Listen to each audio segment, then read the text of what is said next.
Então, semana passada eu comecei a falar um pouco sobre o dom de línguas.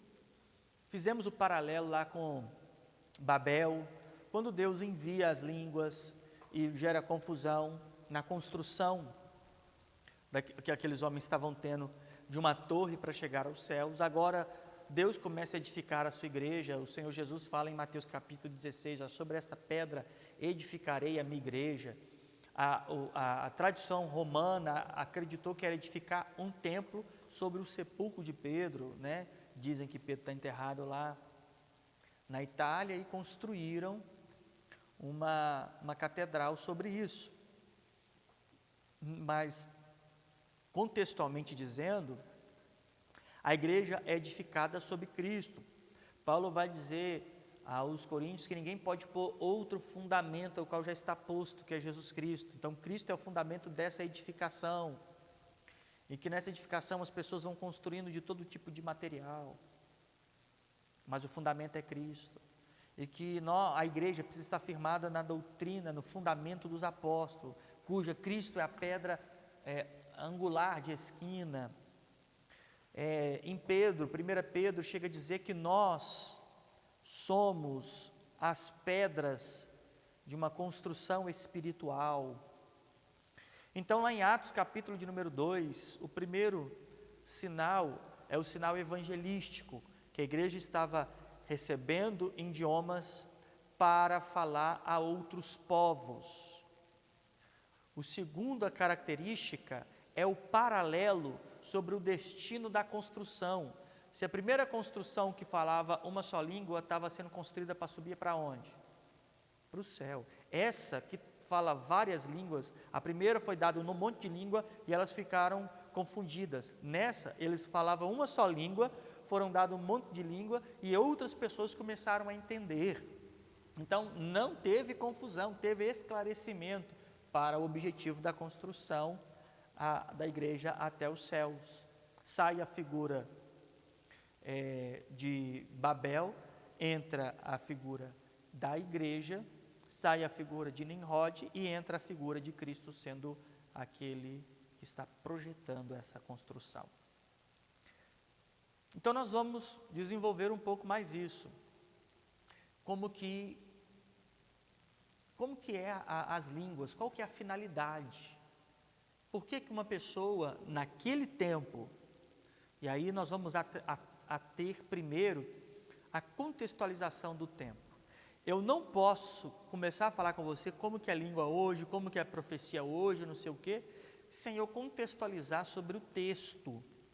Porque os ensinos sobre línguas estranhas, profecias, elas estão normalmente voltadas a textos isolados, sem contextualização sobre o que está se tratando o texto, sem a dinâmica textual, sem a interpretação linear do texto. Tudo isso compromete a conclusão e, sobretudo, o desprendimento sobre o meu próprio conceito. Se você quer aprender as Escrituras, você precisa ter o desprendimento do seu próprio conceito e entender o que diz as Escrituras. Lembra que nós lemos em 1 Coríntios 15 que Jesus Cristo foi morto e ressuscitou conforme o quê? As Escrituras. Então nós vamos começar aqui no capítulo 14 de 1 Coríntios. No capítulo 14, lá no capítulo 12 fala dos dons. Depois do versículo 12 em diante, fala aquilo que eu expliquei para vocês, que cada um na igreja tem um papel. Vocês lembram disso? Vocês estão aqui, você que está lá, lembra? Cada um tem um papel. Tem gente que pensa na igreja local, e não é da igreja local que está falando da igreja como um todo. Paulo teve um papel, Estevão teve um papel, Pedro teve um papel. Aí vamos olhando para a história, Policarpo teve um papel, inúmeros outros. A gente pode ir pegando na história aí, figuras na história.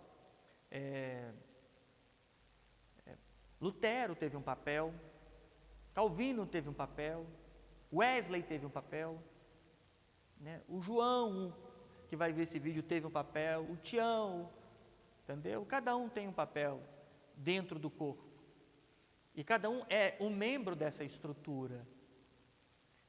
Então, aí ele diz, olha, não adianta o pé querer ser mão, não tem como todo mundo ser pé, não tem como todo mundo receber o dom apostólico de Paulo e exercer a função dele. A quem busca ser um Paulo, né, querer fazer as mesmas coisas que o Paulo, ter um ministério, a ação ou o dom que veio sobre Paulo, mas ele é um determinado membro do corpo. Paulo ainda é membro de nosso corpo, irmãos. Ele não foi membro, ele é membro, no sentido de que ele tem o papel dele, ele cumpriu o papel dele como membro, estrutura, e ainda está ligado ao corpo espiritual da igreja. Então ninguém vai fazer o que era para ele. Tanto é que o membro, aí nós vamos chamar ele como um órgão do corpo, ele cumpriu o papel dele. As Escrituras chegam a dizer que a afirmação dele, acabei a carreira e guardei a fé. Ele concluiu o objetivo dele, pela qual ele foi chamado. Então, a partir do capítulo 12, Paulo começa a falar de alguns dons, que a gente vai voltar nesse capítulo 12 várias vezes. É importante ressaltar no capítulo 12 isso aqui, o versículo de número 1. Capítulo 12, o versículo de número 1. Acerca dos dons espirituais, não quero, irmãos, que sejais o quê? Ignorantes. Essa ignorância é o despreparo lá do capítulo de número 3. É o despreparo lá do capítulo número 3. No capítulo 14, no verso de número 20, diz assim, capítulo 14, verso 20. Irmãos, não sejais meninos no entendimento, mas sedes meninos na malícia e adultos no entendimento. Ele está querendo dizer o seguinte, olha, não seja ignorante e não seja infantil com apegos fracos e frágeis nas coisas espirituais. Nessas coisas, nós temos que ser adultos no entendimento. Então, capítulo 14, ele vai fazer o seguinte, lembrando que nós vamos contextualizar isso. Nós estamos na igreja, no início dela, né, a gente pode pensar que essa igreja, ela está ali há pouco tempo, né? Se você pegar ali em torno de 50 a 60 anos depois de Cristo, com menos 30, 33 anos, você tem uma igreja aí talvez de 30 anos ou 32 anos, ou 20 e poucos anos. Então, há 20 e poucos anos, ou vamos arredondar isso aí para uns 20 anos aí, se a gente pensar que tenha uns 55 anos, então 20, 22 anos aí de igreja dos irmãos em Corintos ali. Ou não que eles tenham esses 22 anos, que essa igreja está consolidada após os 22, 23 anos depois da morte e ressurreição de nosso Senhor Jesus Cristo. Então, não sabemos objetivamente quantos anos tinha esta igreja, mas o que Paulo nos deixa bem claro é que ela é uma igreja imatura e despreparada em muitos aspectos para o conhecimento de como lidar com o pecado, como lidar com o dom, como lidar com o crescimento da igreja, um monte de outros aspectos. Então, era uma igreja imatura, onde muitos irmãos não tinham preparo espiritual. Então, é uma igreja nova. O cenário daquela época era uma igreja em ascensão, uma igreja em evangelização e alcance de áreas não alcançadas naquela região. Então, você está tendo uma igreja que agora, ela se tornou uma igreja migratória, uma igreja onde ela sai para alcançar outros povos, como resultado de Atos, que foi a motivação, né? Quando o Senhor Jesus vira para os apóstolos, tanto em Mateus como em Marcos, dizendo assim, ide por todo mundo e pregai o evangelho a toda criatura. Como pregar o evangelho a toda criatura se eram galileus, indoutos, que não sabiam falar outra língua senão lá o hebraico ou o aramaico? Como pregar aos gregos, às nações mais para o Oriente, mais ao norte da Europa? Como pregar a outros povos se não tinha como pregar? Se a língua que eles tinham era deles. É só você pegar por base, imagina que eu vou sair daqui para pregar para o mundo falando português. Quem no mundo fala português? Portugal, Moçambique, Brasil. Ninguém está aí por aí, você não vê uma escola de português nos Estados Unidos lá. Um ou outro aprendendo. Porque não é uma língua mátria, uma língua central, uma língua comercial, né? Nós, porém, nós temos que aprender o inglês, não tem? Por exemplo, para você ter uma qualificação de trabalho para alguns outros fins, quando você tiver o inglês é a melhor coisa que tem, ou o espanhol, né? Porque isso te dá acesso a muita coisa. Basicamente é esse o cenário, um povo que tem uma língua que é muito restrita ao seu povo e à sua cultura. Agora eles vão sair dali para pregar ao mundo. Qual que é a primeira coisa que Deus dá a eles, ali no dia de Pentecostes? A capacidade de fazer isso. Que eles começaram a falar em várias línguas, e diz o texto aqui, 1 Coríntios capítulo de número 2, vai comigo lá.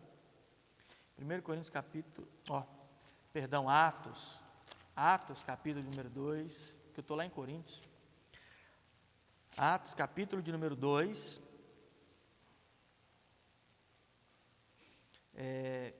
o verso de número 3 e 4.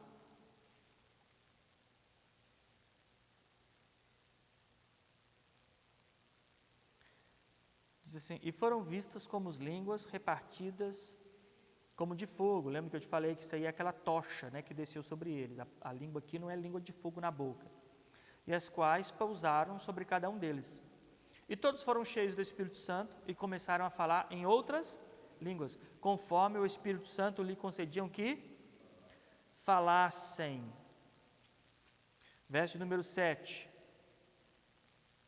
E todos pasmavam-se e maravilhavam-se, dizendo uns aos outros: pois que não são galileus, esse aqui no sentido de, olha, são eles numa região que são indoutos, sem formação, todos estes homens que estão falando, como, pois, ouvimos cada um na nossa própria língua em que somos nascidos? Aí o verso de número 11 começa a dizer assim, aí havia entre eles cretenses, né, os de Cretas, os árabes, todos temos ouvido na nossa própria língua falar o quê? Das grandezas de Deus. Olha qual que era o cenário. Haviam judeus prosélitos de toda parte, da Grécia, da Etiópia, né, da África, da Ásia. Eles iam até Israel para as festas. Eles se converteram ao judaísmo em algum momento da sua história, essas pessoas ou determinado grupo. E em cada festa específica de Israel, eles imigravam para lá. Lembra lá de Filipe e Eunuco, que o Eunuco tinha descido a Jerusalém para adorar. Então, ele é da Etiópia, passou pelo Egito e foi para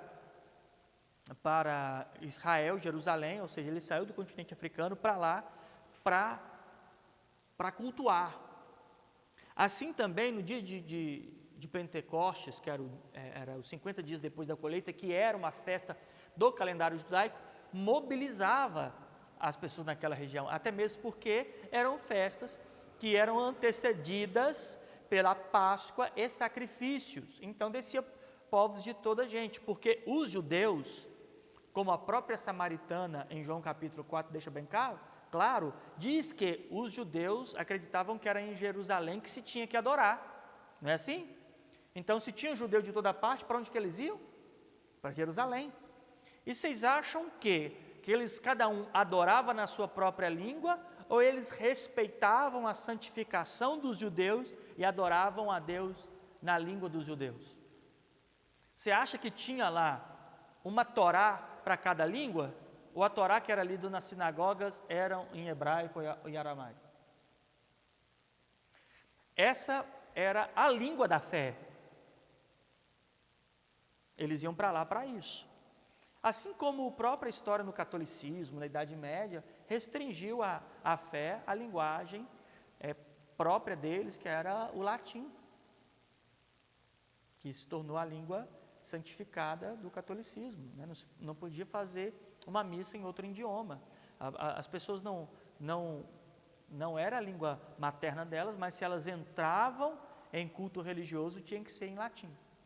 No judaísmo se respeitava, até hoje, qualquer judeu que se compromete com a dinâmica da Torá, ele tem que fazer isso no hebraico.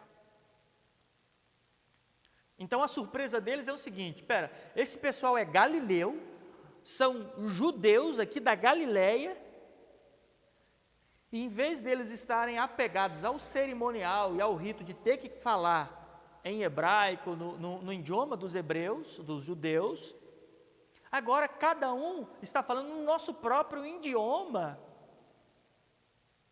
as grandezas de Deus.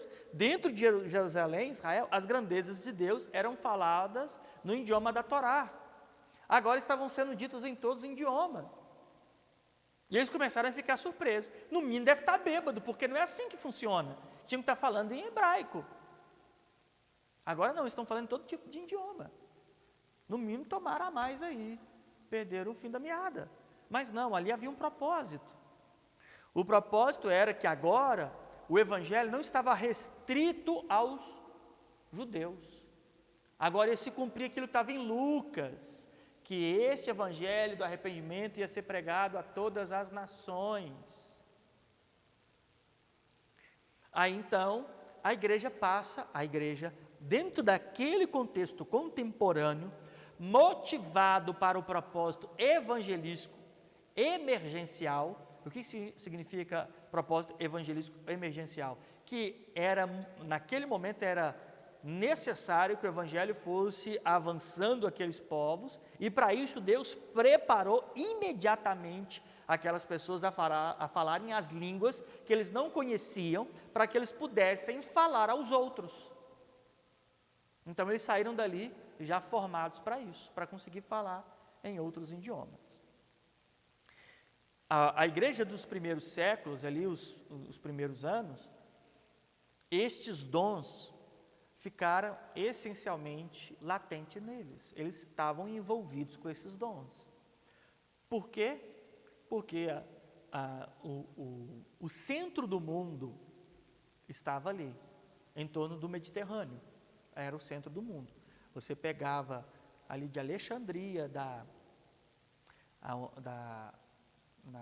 no Egito, passava por Roma, passava pela Espanha e descia para cá, chegando no Oriente Médio, passando por Síria, e aí vai. Esse ali, basicamente, naquele momento, era o centro do mundo, capital de Roma, capital do mundo, e todas essas nações em volta, dominada pelo poder romano. Ali é onde que as coisas aconteciam. Então ali haviam trajetos de barco, né? Depois você pega lá na sua Bíblia, não sei se a minha tem um monte de Bíblia atrás assim, ó, e tem uns mapinhas. A minha não tem não. Não tem. Esses mapinhas aqui, olha, tem lá a viagem de Paulo. Cadê? Deixa eu ver se a minha tem aqui, viagem de Paulo. Aqui, ó, Novo Mundo. Aqui, ó. Esse aqui, ó, é um mapinha, não sei se dá para ver daí. Vocês olham se dá para ver. Veja. Esse aqui é um mapinha do mundo no Novo Testamento. Esse aqui era o mundo do Novo Testamento. Dá para ver aí? Perfeitamente? Então aqui, ó, você vê. Olha, aqui é a Judéia, região onde Jerusalém, tá vendo? Tiro, aí aqui vem a Grécia, aqui Corinto, aqui, ó. Onde está Corinto? Tá vendo? Consegue ver aí? O pessoal que estiver vendo aí, dá um ok. Vai dar um zoom aí? Deu para dar? Está vendo aqui, Corinto? A carta é para aqui. O dia de Pentecostes acontece aqui. Olha o tamanho do território aonde o Evangelho vai ser alcançado no mundo antigo. Cada povo aqui falando, olha, a Galácia, aqui, a Espanha, a Itália, Ilírico, Macedônia, essa aqui era o antigo mundo. E aí, nós temos aqui também, por exemplo, mapas como esse aqui, ó, que eu vou mostrar para você. Por exemplo, esses aqui são os mapas das viagens de Paulo. Está vendo que ele contorna todo esse mundo antigo? Estão vendo aí? Então, nesse mundo antigo aí, todo, não só Paulo, como os outros apóstolos e discípulos, disseminaram a palavra do Evangelho. No hebraico, não, em todas as línguas possíveis. E olha que maravilha, Deus deu eles essas línguas.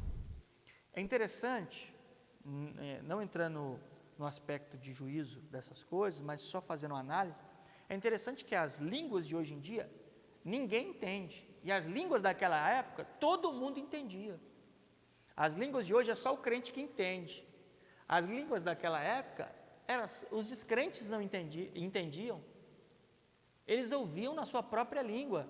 Então, teoricamente, imagina que eu saí daqui e fui ali para a Guiana Francesa, ou eu fui para o Panamá.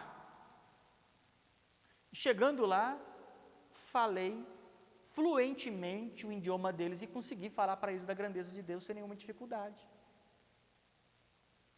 Eu não fiquei lá tentando catar uma palavra ou outra. Vocês entendem o que era o cenário? Fica claro? Era esse o cenário. Então, eles conseguiram fazer isso num dia só? Rodar o velho mundo, o mundo no velho ali, o mundo do Novo Testamento ali, todo de um dia? Em um ano? 2 anos? Ali havia um eixo comercial. Esse mar Mediterrâneo aqui, ó, esse mar, eu vou apontar para vocês de novo.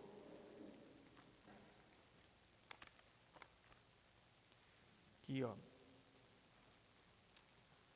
Tá vendo essas viagens de Paulo aqui, ó?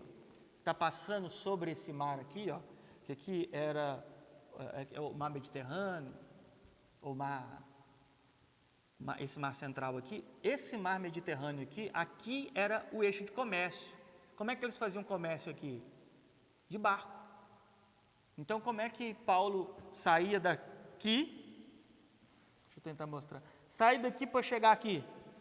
Nadando? Não, como um atleta, ele ia de barco. Então, havia um eixo comercial. Então, todos os povos reuniam ali. Então, o Evangelho começou a ser pregado assim. Se encontrava pessoas de todos os povos. Então, nessas regiões, era comum você ver alguém lá de Corinto descer lá para Alexandria, ou de Alexandria frequentar a região a região ali, por exemplo, de Tárcia, ou ali na Macedônia, né? Região de Filipo, Pérgamo, ali na Ásia Menor. Era comum você ver ilíricos descendo, itálicos descendo, galácios descendo, hispânicos descendo, e havia um trajeto. Então, havia uma grande possibilidade de se pregar o Evangelho em vários idiomas. Então, isso demora tempo. E a igreja de Corinto, que é onde eu mostrei aquela região lá de cima, ela se estabeleceu baseado nesses dons, principalmente o de língua. Por que principalmente o de língua? Por que você acha? Os irmãos que estão aqui, por que você acha que principalmente o de língua? Eu vou mostrar aqui. Porque ela é uma cidade estratégica. Onde que ela está? No centro. Ela está no olho do furacão. Está vendo? Então, ou seja, Aqui, nessa Grécia, região de, está vendo? Atenas é do lado, Éfeso aqui, Filipos em cima, a Roma está aqui. Então são várias nações, cada uma com a sua cultura, pegando idiomas, seus próprios idiomas. Então, é possível que em Coríntios viam pessoas de vários lugares? Sim. Então, esse é o pano de fundo da igreja de Coríntios. A igreja de Coríntios se reunia e em sua reunião só ia pessoas na língua deles, ou era possível que tinha pessoas de outras línguas também? De outras línguas. Então é o motivo pela qual Deus não está falando lá com os de Éfeso, sobre dons de língua. Está tendo que tratar com os de Coríntios, porque eles estão no miolo do furacão, onde transita todo tipo de comércio, centraliza, passa por ali para descer para a Mesopotâmia, para descer para Israel, para ir para Alexandria, no Egito. Então ali era um eixo, um centro. Ali é perto de Atenas. Atenas é a capital poética do mundo, dentro daquele cenário. Gente de todas as culturas, a terra da cultura, a terra da arte daquele mundo antigo. Então, é sobre este cenário. Então, por que era importante que os coríntios entendessem bem sobre dons de línguas? Porque para eles tinha uma finalidade, eles estavam cercando um cenário. Só que os coríntios começam a dar ênfase ao dom de língua. Eles recebem essa capacidade de falar esses idiomas, conforme o Senhor foi concedendo a eles, né? E então eles aprenderam isso. E não é um idioma que vinha e ia embora. Eles tinham conhecimento daquele idioma. A partir do momento que receberam, eles tinham conhecimento vocálico, verbal, linguístico, de continuar falando aquilo como se fosse um idioma. Não era descia e passava a falar, depois ia embora. Eles receberam aquilo e passaram a falar, falando de uma continuidade. Eles tinham aquilo agora como idioma.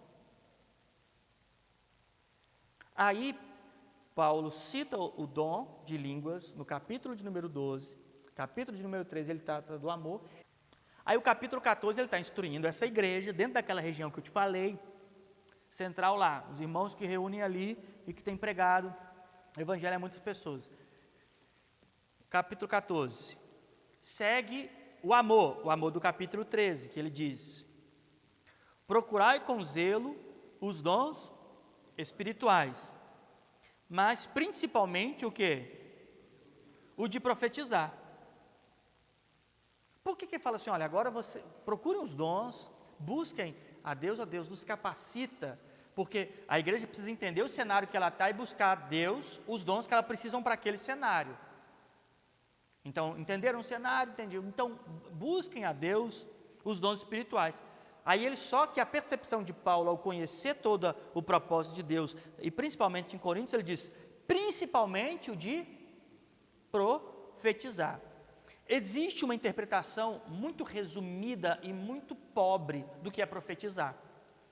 Primeiro problema que nós encontramos quando nós interpretamos profetizar é como que nós vivenciamos o que é profecia. Por exemplo, se você veio do movimento pentecostal como eu, é bem possível que você esteja infectado, né? Infectado por uma percepção muito rasa, ou no mínimo espiritualista e não espiritual do que é profetizar. É porque dentro do sistema religioso pentecostal, profetizar é o que? Você está dentro da reunião, a pessoa chega, eis que te digo. Primeiro ela vem falando a língua estranha e depois vem profetizar. Isso são as profecias dentro do movimento pentecostal. E profecia a gente precisa interpretar ela e criar duas estruturas para entender a profecia. Primeiro, entender a palavra profecia, que é profere ou profetes, que significa advogar ou discursar algo. Está vendo que então é uma coisa que não é só alguém está profetizando assim. Por exemplo, sabe o que eu estou fazendo agora ao advogar a causa do que está escrito ou discursar para vocês? Do grego, eu estou profetes, estou proferindo algo. Então, é um aspecto de anunciação. Na antiga aliança, haviam muitos profetas que eles proferiram ou discursaram ou advogaram em nome de Deus uma mensagem. Isaías, por exemplo, era um profeta que inúmeras vezes, assim te diz, ó Israel, Jeremias, né? Eles eram profetas e que eles proferiam uma mensagem específica de Deus. Deus assim dizia e eles repassavam essa mensagem. Haviam escrituras para todos na época de Isaías? Não, a escritura nem estava fechada. Como que Deus falava ao povo? Através de seus profetas. Olha aqui, ó, em 2 Pedro. 2 Pedro.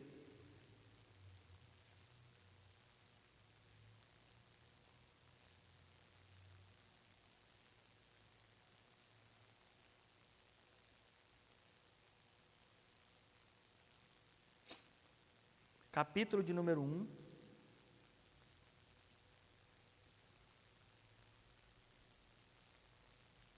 O verso de número 19. E temos muito firme a palavra dos profetas, a qual bem fazeis estar atento, como uma luz que ilumina em lugar escuro, até que o dia esclareça, e a estrela da alva apareça em vossos corações. Aqui Pedro está citando os profetas das Escrituras. Se você voltar aqui em Lucas, antes do Evangelho de João, Lucas 24,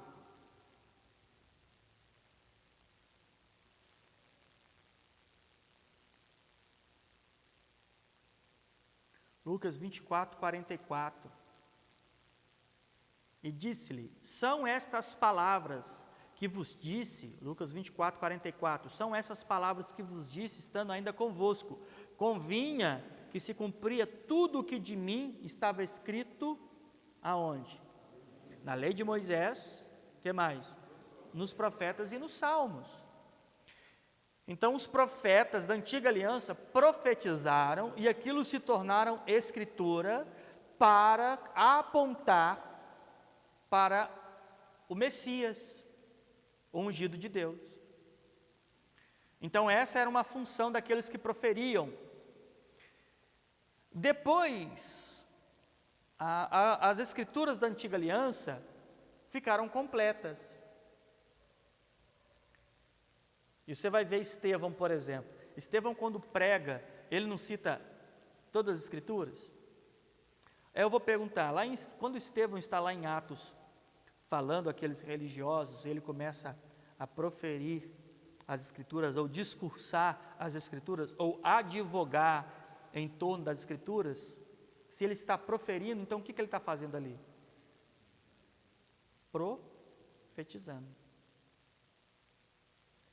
Existe a profecia, que é um anúncio de coisas futuras, e existe a profecia, que é a descrição de coisas que foram anunciadas.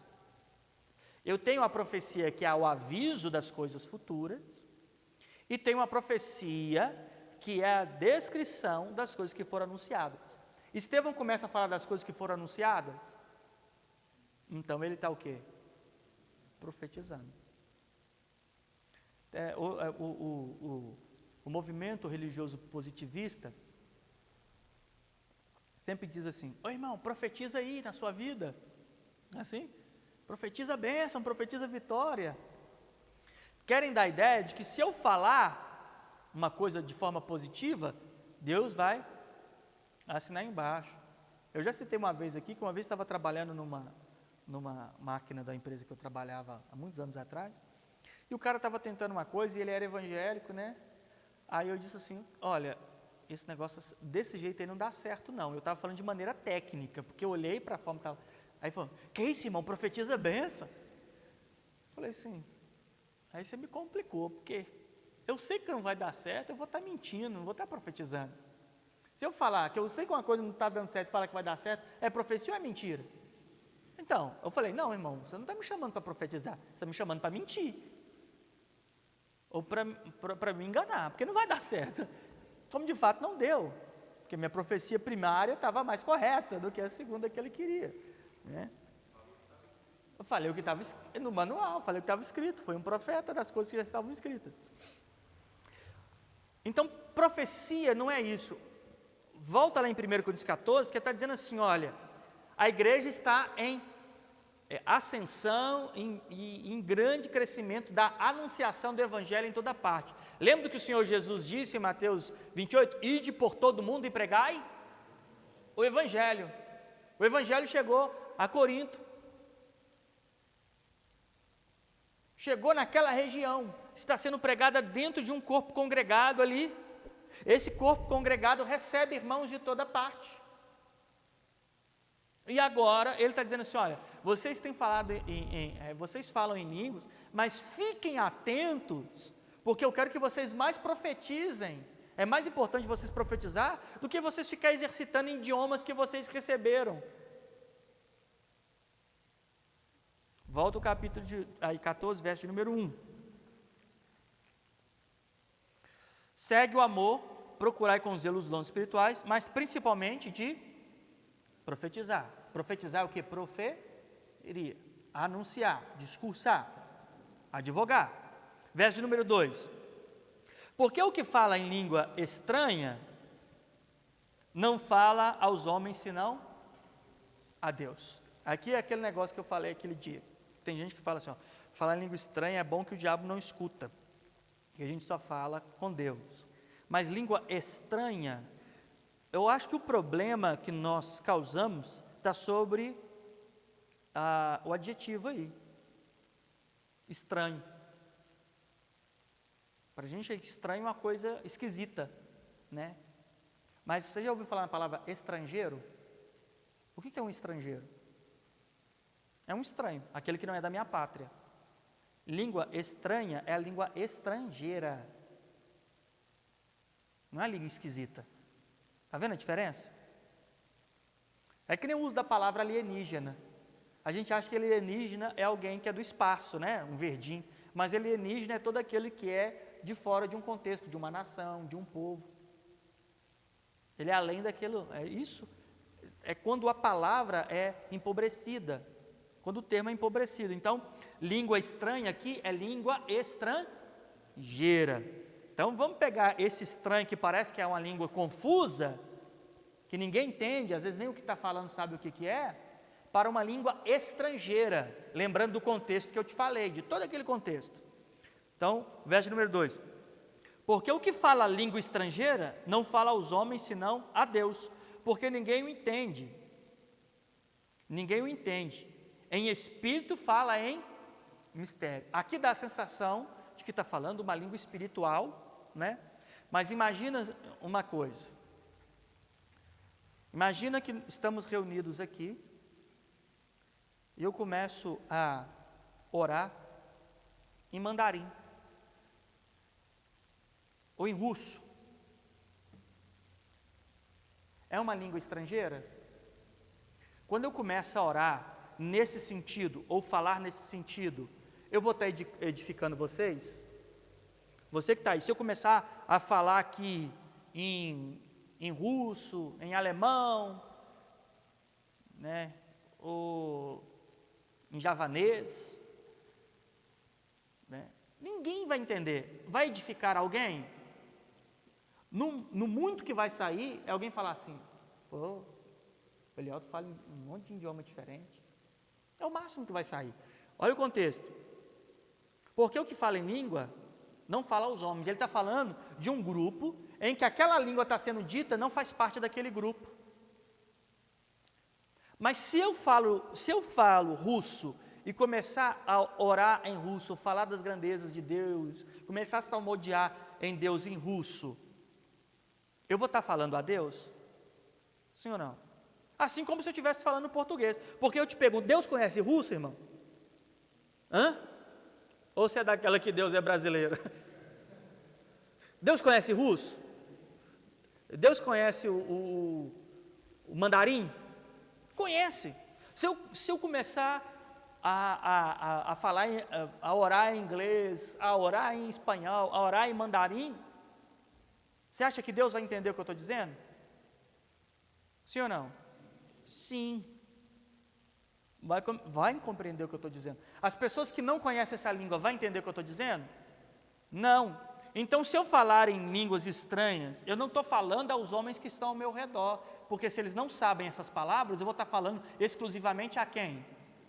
A Deus. Aí vai ficar como um mistério ali, porque ninguém está entendendo. É um segredo sendo dito ali, porque ninguém está entendendo. Porque eu estou falando, se a gente está aqui, chegar um japonês e começar a orar entre nós, a gente vai entender o que ele está orando? Não. Aí ele está falando a nós ou a Deus? É esse o contexto do versículo 2.